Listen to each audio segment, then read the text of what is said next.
Feast and ബൈറ്റ്സിലേക്ക് നമസ്കാരം. നമ്മൾ ഇന്നിവിടെ ഉണ്ടാക്കുന്നത് ഒരു ചമ്മന്തിയാണ്, ഒരു പ്രത്യേക തരം ചമ്മന്തിയാണ്.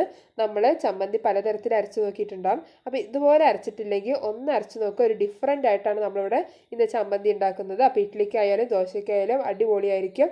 നമ്മൾ 2 ഇഡ്ഡലി കൂടുതൽ കഴിക്കും എന്നാണ് എനിക്ക് തോന്നുന്നത്. അപ്പോൾ എല്ലാവരും ട്രൈ ചെയ്ത് നോക്കുക. അപ്പം നമുക്ക് ഇത്രയും ഇൻഗ്രീഡിയൻസ് ആണ് വേണ്ടത്. ഞാനൊരു 15 ചെറിയുള്ളിയോളം എടുത്തിട്ടുണ്ട്. ഒപ്പം തന്നെ ഒരു മീഡിയം സൈസുള്ള സവാള ഇതുപോലെ നുറുക്കി എടുത്തിട്ടുണ്ട്. അപ്പം നിങ്ങൾക്ക് വേണമെങ്കിൽ സവാള മാത്രമായിട്ടും ഈ ചമ്മന്തിക്ക് എടുക്കാം, അല്ല ചെറിയുള്ളി മാത്രമായിട്ടും എടുക്കാം കേട്ടോ. അപ്പോൾ ഒരു 5 അല്ലി കൂടുതൽ എടുത്താൽ മതിയാവും ചെറിയുള്ളിയാണെങ്കിൽ. പിന്നെ ഞാൻ ഒരു മീഡിയം സൈസുള്ള തക്കാളിയാണ് എടുത്തിരിക്കുന്നത്. പിന്നെ നമ്മുടെ ചുവന്ന മുളകാണ്. ചുവന്ന മുളക് ഞാൻ ഒരു 10 ചുവന്ന മുളകോളം എടുത്തിട്ടുണ്ട്. നിങ്ങൾ എരിവിനനുസരിച്ച് എടുക്കുക. വേണമെങ്കിൽ ഇതിന് പകരം നിങ്ങൾക്ക് മുളക് പൊടി എടുക്കാം കേട്ടോ. പിന്നെ വെളുത്തുള്ളി, പുളി, ഇതത്രയും പുളിയാണ് ആവശ്യമുള്ളൂ. വെളുത്തുള്ളി ഒരു 6 അല്ലിയോളം എടുത്തിട്ടുണ്ട്, വലിയ വെളുത്തുള്ളിയാണ്. ഇനി നമുക്കിതെല്ലാം ഒന്ന് മിക്സിയിലിട്ട് കൊടുക്കാം. നമുക്കൊന്ന് ആദ്യം അരയ്ക്കണം. ആവശ്യത്തിന് ഉപ്പ് ചേർത്ത് കൊടുക്കാം കേട്ടോ. എന്നിട്ട് നന്നായിട്ടൊന്ന് അരച്ചെടുക്കുക. നല്ല പേസ്റ്റ് പോലെ തന്നെ അരച്ചെടുക്കുക കേട്ടോ. അരയ്ക്കുന്ന സമയത്ത് വെള്ളം വേണമെങ്കിൽ ഒരു 2 ടേബിൾ സ്പൂണോളം ഒന്ന് ചേർത്തിട്ട് അരയ്ക്കുക.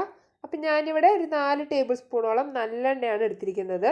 അപ്പം നിങ്ങൾക്ക് വേണമെങ്കിൽ വെളിച്ചെണ്ണ എടുക്കാം, പക്ഷെ നല്ലെണ്ണയിലാകുമ്പോൾ ഒരു പ്രത്യേക ടേസ്റ്റ് ആയിരിക്കും. അപ്പോൾ ഒന്ന് ട്രൈ ചെയ്ത് നോക്കുക. അല്ല വെളിച്ചെണ്ണ ഇഷ്ടം വെച്ച് അങ്ങനെ എടുക്കാം കേട്ടോ. അപ്പോൾ നമുക്കിപ്പോൾ നല്ലെണ്ണയിലാണെങ്കിൽ ഒരാഴ്ചയോളം പുറത്ത് വയ്ക്കുക. ഒരു മാസത്തോളം ഫ്രിഡ്ജിൽ നമ്മുടെ ചമ്മന്തി കേടുവരാണ്ടിരിക്കും കേട്ടോ.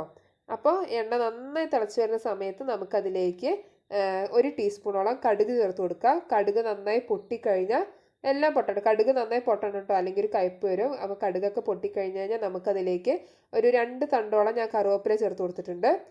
ഇനി നമുക്ക് ഒന്ന് ഫ്ലെയിം സിമ്മാക്കിയിട്ട് നമ്മൾ അരച്ച് വെച്ചിരിക്കണം നമ്മളുടെ ആ ചമ്മന്തിയുടെ ഒരു കൂട്ടില്ല, അപ്പോൾ അരച്ച് വെച്ചിരിക്കണം ചേർത്ത് കൊടുക്കാം. അപ്പം ഞാൻ ആ മിക്സി ഒന്ന് കഴുകിയിട്ട് ഒരു 3 ടേബിൾ സ്പൂണോളം വെള്ളം ആ മിക്സി കഴുകുക ഉപയോഗിച്ചിട്ട് ആ വെള്ളം കൂടി ഇതിലേക്കൊന്ന് ചേർത്ത് കൊടുക്കുന്നുണ്ട് കേട്ടോ. അപ്പോൾ ഈ ചിലർക്ക് നല്ലെണ്ണയുടെ ചുവ ഇഷ്ടമാവാനായിട്ടാണ്. പക്ഷെ നമ്മുടെ എണ്ണ കടുക് പൊട്ടണ സമയത്ത് നന്നായിട്ടൊന്ന് തിളയ്ക്കുന്ന സമയത്ത് അതിൻ്റെ ചുവയൊക്കെ പോകുന്നുണ്ടോ, മനസ്സിലാവില്ല നല്ലെണ്ണയാണെന്ന്.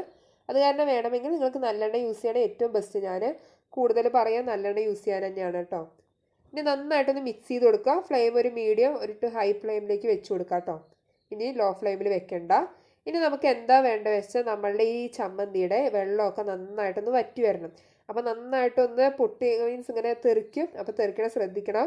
അഥവാ നിങ്ങൾക്ക് കൂടുതൽ തെറിക്കുക തോന്നിക്കഴിഞ്ഞാൽ ഒന്ന് അടച്ചു വെച്ചോളൂ. എന്ന് കണ്ടില്ലേ, ഇതുപോലെ ആവണം. നന്നായിട്ട് വെള്ളമൊക്കെ വറ്റിയിട്ട് ഈ ഒരു പരുവത്തിലാവണം നമ്മുടെ എണ്ണ അരികിൽ ഇതുപോലെ വരണം. അപ്പോഴാണ് നമ്മളുടെ ചമ്മന്തി കറക്റ്റ് ആ പരുവത്തിലാവുള്ളൂ. നോക്കി, നമ്മളുടെ ചമ്മന്തി നല്ല റെഡ് കളറിൽ വന്നിട്ടുണ്ട്. അപ്പോൾ ഫ്ലെയിം ഓഫാക്കാം. അപ്പോൾ ഇത്രയേ ഉള്ളൂ, നമ്മളുടെ ചമ്മന്തി റെഡി ആയിട്ടുണ്ട്. ഭയങ്കര സിമ്പിളാണ്. ആ എണ്ണ ഒന്ന് അരികിൽ വരുന്ന സമയത്ത് തന്നെ നമുക്ക് ഫ്ലെയിം ഓഫാക്കി എടുക്കാം. അപ്പോൾ എല്ലാവരും ട്രൈ ചെയ്ത് നോക്കുക. നല്ല സിമ്പിളാണ്. ഇഡ്ഡലിക്കും ദോശയ്ക്കും കൂടെ കഴിക്കാൻ പറ്റിയ ഏറ്റവും ബെസ്റ്റ് ചമ്മന്തിയാണ്.